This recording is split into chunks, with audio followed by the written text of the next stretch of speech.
इनके प्रतिद्वंदी पीछे हट चुके हैं। बोरिस जॉनसन, उसके अलावा बाकी जो नेता थे वो भी हट चुके हैं। सब ने कहा है कि हम ऋषि सुनाक को इस वक्त सपोर्ट करने को तैयार हैं और अब इनके सामने रास्ता बिल्कुल ओपन है। ऋषि सुनाक का बहुत ही जल्द शपथ ग्रहण समारोह होगा और ये यूके के इतिहास में पहले नॉन वाइट प्राइम मिनिस्टर बनेंगे। जी हाँ, यूके की हिस्ट्री में सारे प्राइम मिनिस्टर आप अगर देखो तो ये वाइट रेस के रहे हैं। कोई चाइनीज, कोई एशियन, कोई अफ्रीकन, किसी भी रेस का कोई प्राइम मिनिस्टर नहीं रहा।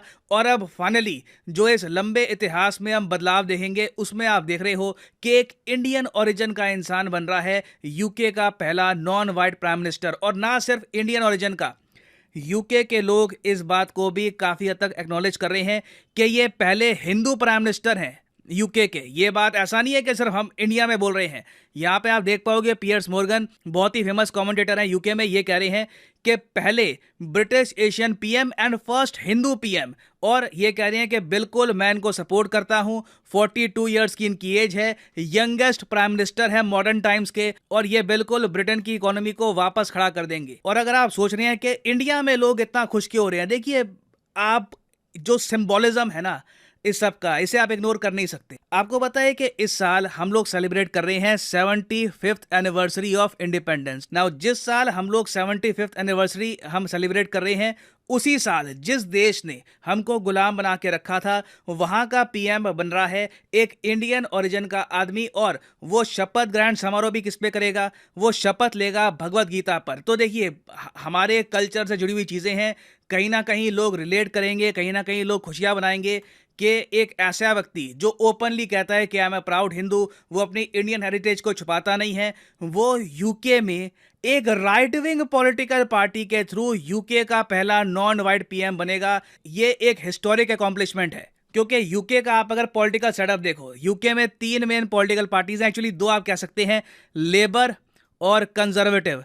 इस वक्त यूके में कंजर्वेटिव पार्टी पावर में है। बोरिस जॉनसन, लिज ट्रस, ऋषि सुनाक, ये सब कंजर्वेटिव पार्टी को बिलोंग करते हैं। यूके में पार्टियां नहीं बदल रही, सेम पार्टी के अंदर ही पावर स्ट्रगल हो रही है। कभी कोई पीएम बनता है, कभी कोई पीएम बन रहा है। तो आप सोच कर देखिए कि कंजर्वेटिव पार्टी जो यूके में राइट विंग पार्टी है, जिस तरीके से आप अगर यूएसए में देखो तो रिपब्लिकन पार्टी इनकी होती है राइट विंग, डेमोक्रेट पार्टी होती है लेफ्ट विंग। जब बराक ओबामा बने यूएसए के प्रेसिडेंट तब ये एक लेफ्ट विंग पार्टी के थ्रू बने थे, मगर ऋषि सुनाक ने उससे भी बड़ा काम कर दिया। एक राइट विंग पॉलिटिकल पार्टी से एक इंडियन ओरिजिन का आदमी पीएम बन रहा है, ये रिमार्केबल है। This is very special. Now मुझे यहां पर बिल्कुल ऐड करना पड़ेगा कि ऐसा नहीं है कि इनके लिए रास्ता बिल्कुल साफ है, फूलों से बिछा हुआ है। रेसिज्म ऑलरेडी ये फेस कर रहे हैं, रेसिज्म आगे भी इनको फेस करना होगा। यूके में सब लोग पढ़े लिखे नहीं हैं, सब लोग ओपन माइंडेड नहीं हैं कि जी आदमी का रेस, उसका रिलीजन, ये सब आपको देखना नहीं चाहिए, बस उसके काम पर फोकस करो। तो ऑब्वियसली कुछ लोग इस बात पर फोकस नहीं करेंगे, उनका मेन फोकस रहने वाला है कि इस आदमी का स्किन कलर कैसा है,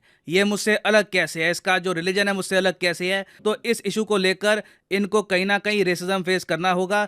और यहाँ पर आप देख पाओगे इस टाइप की इमेजेस कुछ लोगों ने शेयर करी यूके में। हालांकि मैं ऐड करूंगा कि यूके के ही बहुत सारे लोगों ने ऐसी इमेजेस की निंदा करी। और फिर मीडिया में भी अगर मान लो कि लाइव कोई शो चल रहा है, वहां पे अगर कोई कॉलर फोन करके कहता है कि ऋषि सुनाक तो ब्रिटिश है ही नहीं, उसके जवाब में यूके के जर्नलिस्ट कहते हैं कि नहीं, ऋषि सुनाक तो ब्रिटिश हैं, ये इससे पहले बोरिस जॉनसन के अंडर यूके की सरकार का पार्ट रह चुके हैं। फिर वो आदमी कहता है कि नहीं जी, ब्रिटिश होना ये काफ़ी नहीं होता, आपको देश से प्यार होना चाहिए। ऐसे तो कल को इसने एग्जाम्पल दिया इस आदमी ने कि ऐसे तो कल को कई अलकायदा के लोग थे, ये लोग भी ब्रिटिश नागरिकता रखते थे, मगर इनके काम आप अगर देखो तो इनका कहने का मतलब ये था कि एक वाइट पीएम होना चाहिए जो ब्रिटेन से प्यार करे। बट ब्रिटेन के लोगों ने ओवरवेलमिंगली, मैं कहूँगा, ऐसे रेसिज्म को अभी इग्नोर किया है, इन लोगों की आवाज दबाई है और फोकस किया है अभी के लिए कंट्री को रीबिल्ड करने के प्रोसेस पर। और यहां पर मैं ब्रिटेन के लोगों की, इनके नेताओं की तारीफ भी करूंगा कि जब संकट की घड़ी आई तब इन्होंने सारा रेस, रिलीजन सब त्याग कर फोकस किया है परफॉर्मेंस पर ओवरऑल।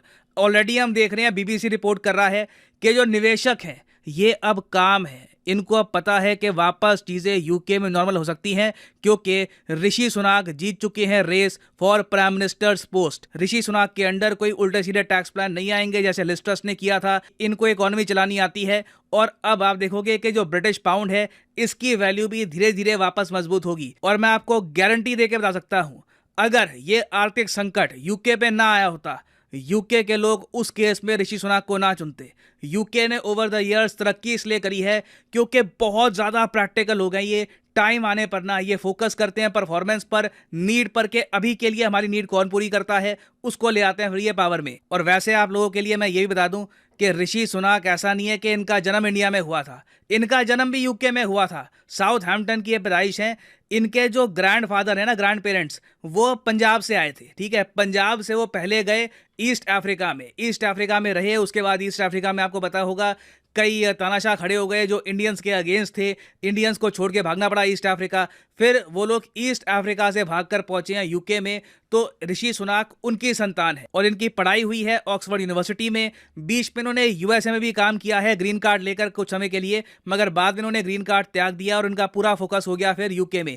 और टोटल आप जान के हैरान होंगे, ऋषि सुनाक का टोटल नेटवर्थ है 730 मिलियन। एक्चुअली मुझे ये नहीं कहना चाहिए कि जो धर्मपत्नी है दोनों का कंबाइंड नेटवर्थ है 730 मिलियन पाउंड्स। इंडियन रुपीस में रफली आप कह लीजिए इनके पास 6000 करोड़ रुपए के आसपास की संपत्ति है। और इसका रीजन ये है कि ऋषि सुनाक ने यूएस में खुद काफी कमाई करी थी। उसके अलावा जो इनकी पत्नी है ये नारायण मूर्ति साहब की बेटी है। नारायण मूर्ति आपको पता होगा इन्फोसिस के को फाउंडर हैं, तो इनके पास बहुत सारे शेयर्स हैं इन्फोसिस के, तो वो पैसा भी यहां पर आया। तो जो कंबाइंड नेटवर्थ है ना ऋषि सुनाक और इनकी पत्नी की, ये प्रिंस चार्ल्स से भी ज्यादा है। जी हाँ, प्रिंस चार्ल्स की भी आप अगर कंबाइंड नेटवर्थ देखोगे तो आपको रफली एस्टिमेट मिलेंगे इसके 350 मिलियन पाउंड से लेकर मैक्सिमम 500 या फिर 650 मिलियन पाउंड।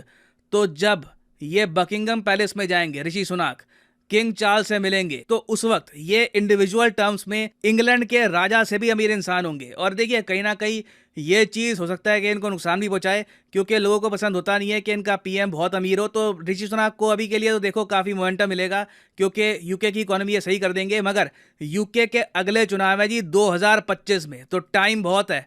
तो इस टाइम में पॉसिबल है कि जो इनके प्रतिद्वंदी हैं ये एक बार को ऋषि सुनाक की जो नेटवर्थ है, जो इनकी वाइफ का ओरिजिन है, इनकी वाइफ इंडियन ओरिजिन की है, इस पर थोड़े क्वेश्चन रेस करे। बट ओवरऑल आप अगर पॉजिटिव साइड में देखो तो इतिहास बन चुका है और ऋषि सुनाक के आने से पॉसिबिलिटी है कि इंडिया यूके का जो फ्री ट्रेड एग्रीमेंट है जो बिल्कुल अटक गया था, ये भी हो सकता है कि रिवाइव हो जाए। और ऋषि सुनाक ने ऑफिशियली ये भी कहा है कि चाइना के अगेंस्ट ये बड़ा एक्शन लेंगे, जो भी कन्फ्यूशस सेंटर है यूके में इसको बंद करा देंगे। तो चाइना के अगेंस्ट डेफिनेटली ये बहुत बड़े एक्शन लेने वाले हैं। और फाइनली यहाँ पे मैं आपसे एक क्वेश्चन पूछूंगा जिसका आंसर आप सब लोग करोगे कमेंट सेक्शन में। क्वेश्चन यहाँ पर ये है कि यूनाइटेड किंगडम कितने कंट्रीज से मिलके बनता है। यह है यहाँ पे आपकी ऑप्शन, 2 देश, 5 देश, 4 देश या फिर 10 देश। कमेंट सेक्शन में करिए उत्तर। सही आंसर मैं आपको दूंगा नहीं, बहुत ही सिंपल क्वेश्चन है, इसका आंसर आपको पता होना चाहिए।